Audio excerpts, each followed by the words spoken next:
Do you want this amazing menu theme? Of course you do. It's one of the top 57 menu themes of all time. It's clearly the GOAT. I don't know if I'd go so far as to say it's the greatest of all time. Wait. Zote?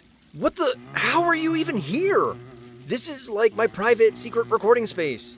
There is nowhere that I, Zote the Mighty, cannot go.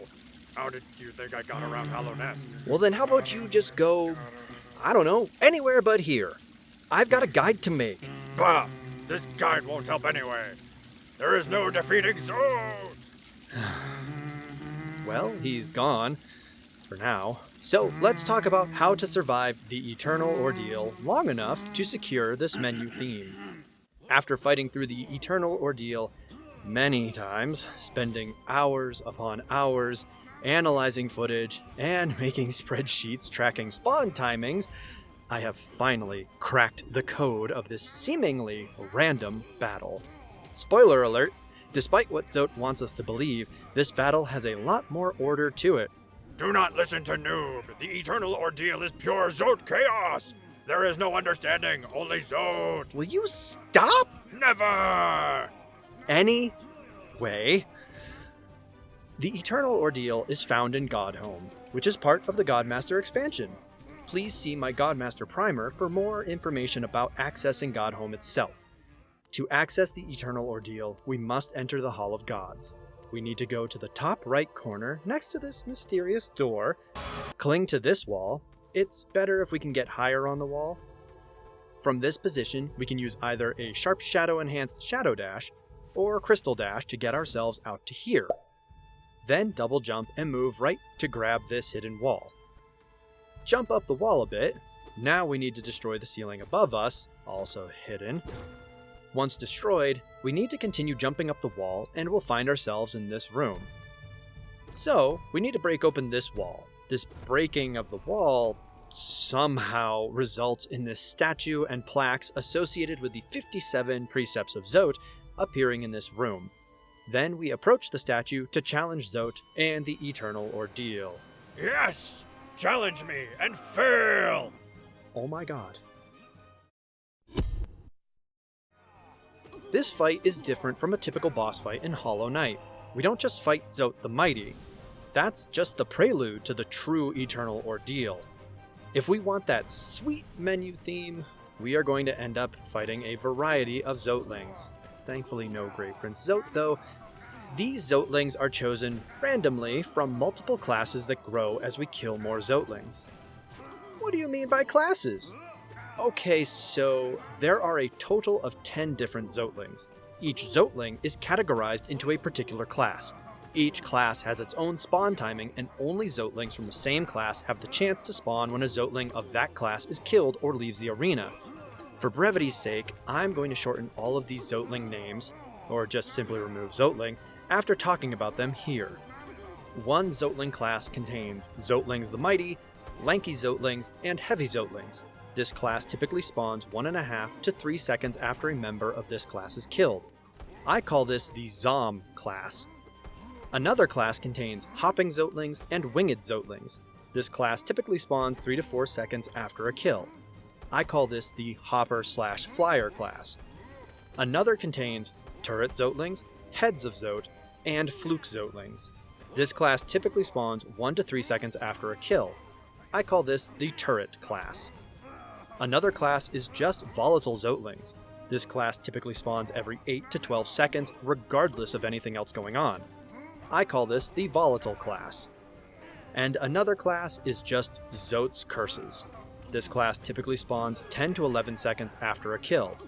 I call this the Curse class. Fool! You dare expose these great secrets? Sorry, not sorry. Fight me! Zote the Mighty and his Zoteling clones, aka Zoms, will flail at us with Life Ender for several seconds before tripping on his own feet. He can switch directions while flailing, and no, this does not ensure that he trips sooner. He will also leap into the air, doing flips as he goes, and then land on his face. He can cover a surprisingly long distance with this leap. Zote the Mighty has 200 health. Zotelings the Mighty, Zoteling the Mighties, It doesn't matter! They are mighty! have 120 health. Zombs are available to fight from the very start. We'll see them coming with a little dust falling from the ceiling about 1 second before action lines announce their graceful plummet. Winged Zotelings, aka Flyers, fly around the arena constantly homing in on us. They typically struggle to change direction quickly. Flyers have 60 health. These Zotelings can start showing up once we've killed 2 Zotelings. They spawn with absolutely no fanfare, just BAM! Here they are! Hopping Zotelings, aka Hoppers, constantly hop around the arena haphazardly in tall arcs. Hoppers have the same health, kill, and spawn timings as Flyers. Heavy Zotelings, aka Heavies, hop around the arena haphazardly in tall arcs. However, when they land, they send out shockwaves in both directions. These shockwaves in total cover about 50% of the arena floor before dissipating. Heavies have 190 health. These Zotelings can start showing up once we've killed 8 Zotelings. We'll see them coming with a lot of dust falling from the ceiling about 1 second before action lines announce their great arrival. Turret Zotelings, aka Turrets, drop from the ceiling and dangle there.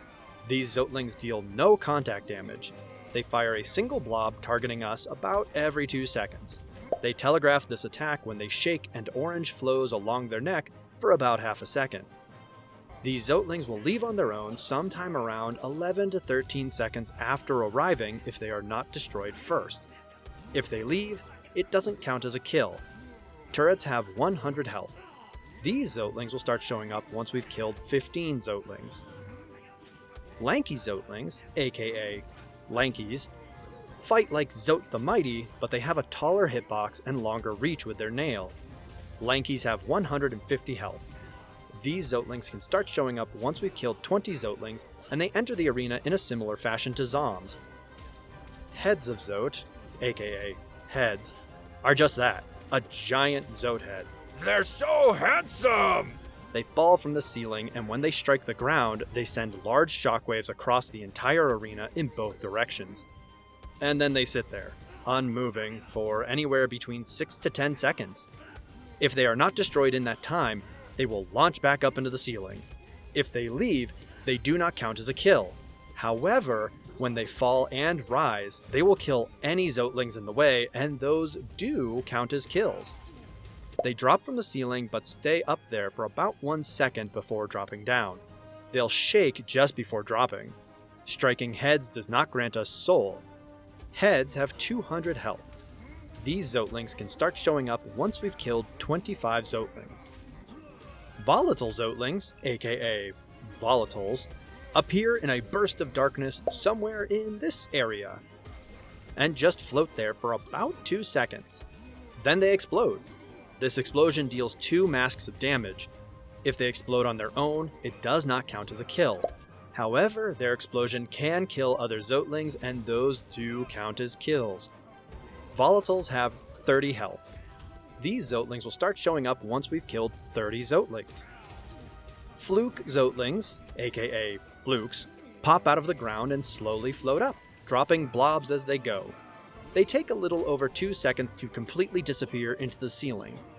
They drop a blob about every half second, and they can even drop a blob after they've disappeared into the ceiling.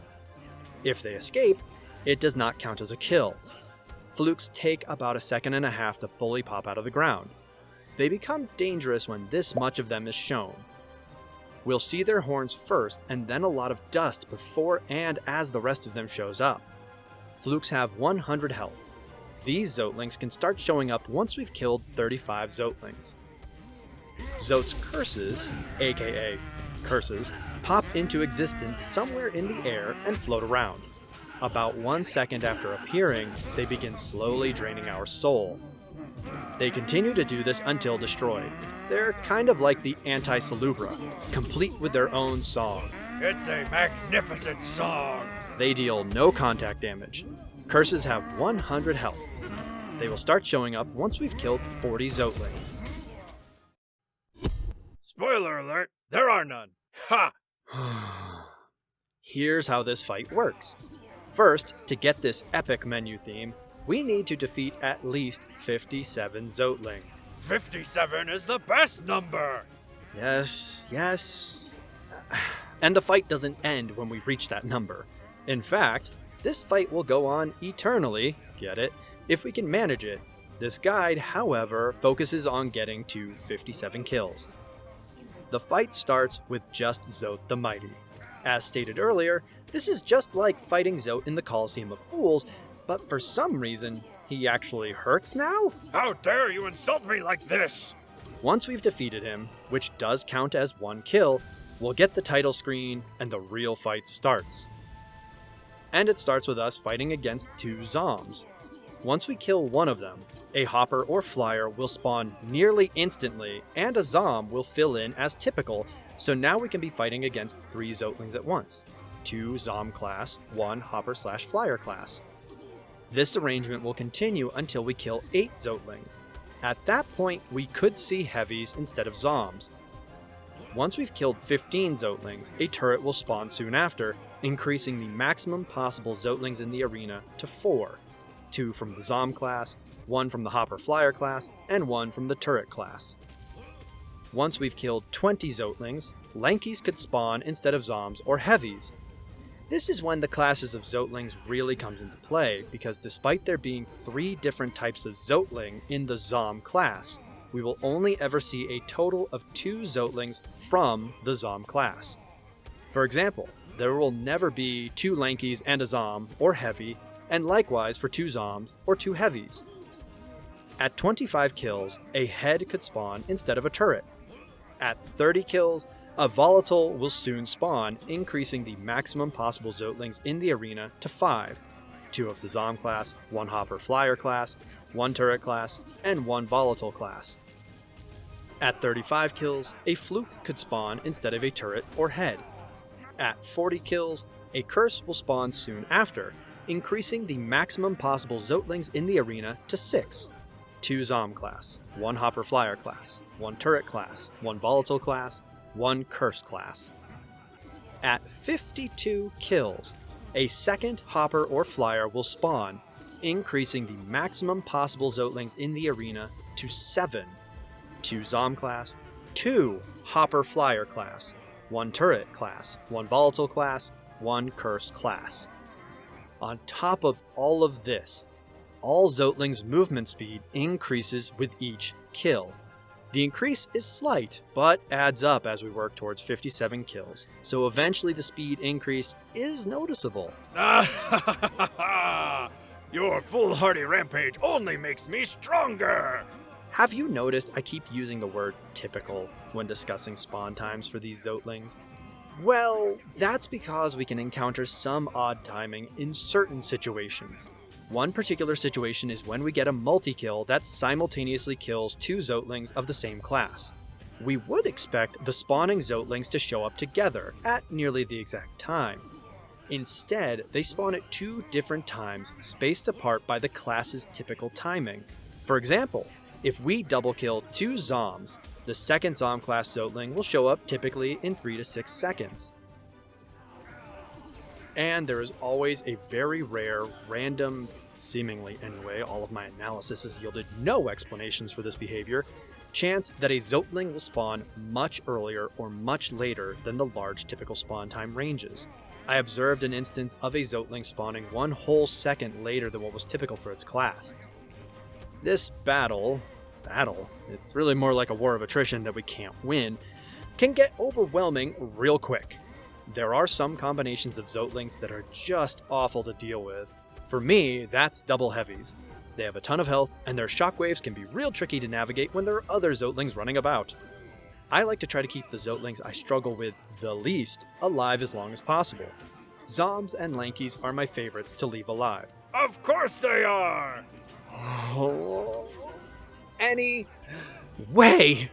Even this strategy of trying to keep our favorites alive only lasts so long because volatiles and heads can kill Zotelings, and there's only so much we can do to prevent that.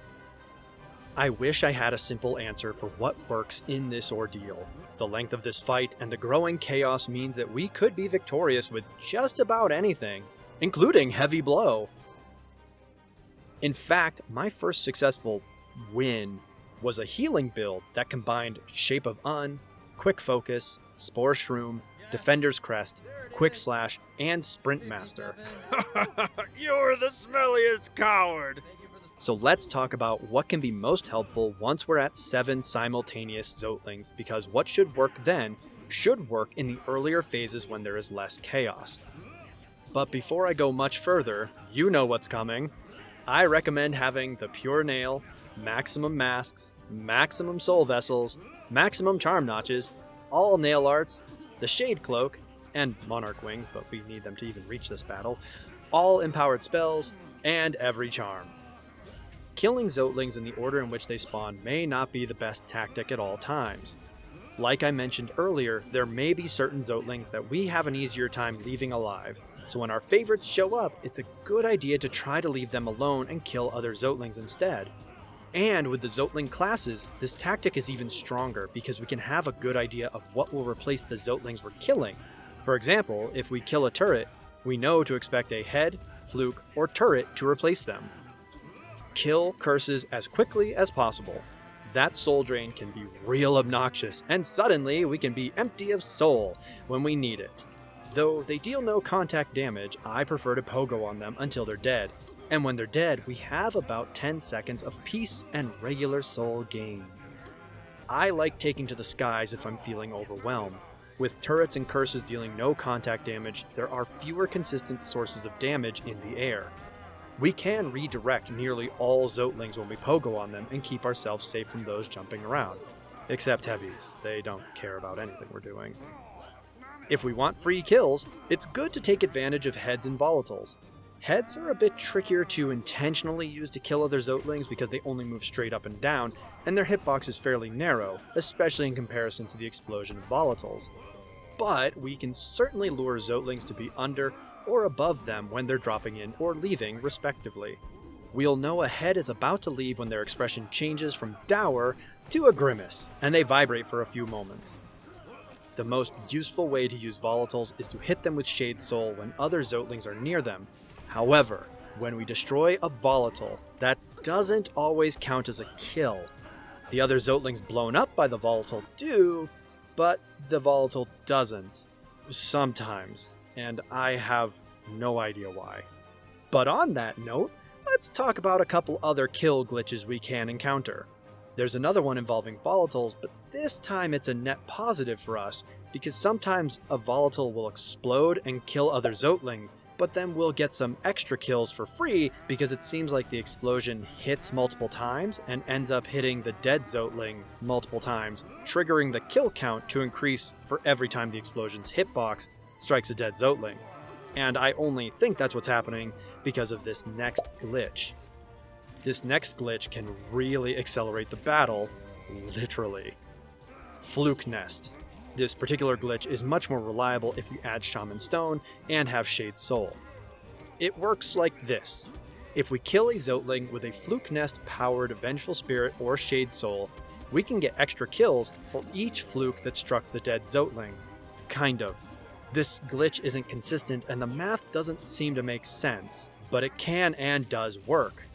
However, this glitch can completely break the fight in some very strange ways. Like if we skip a spawn marker for a class of Zotelings, like turrets for example, we'll never see that class of Zotelings. And for whatever reason, we can also cause some Zotelings to become Sonic.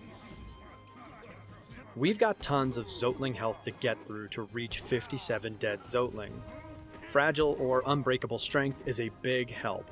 It means we'll kill hoppers and flyers in 2 nail strikes rather than 3. Zombs are dead in 4 rather than 6.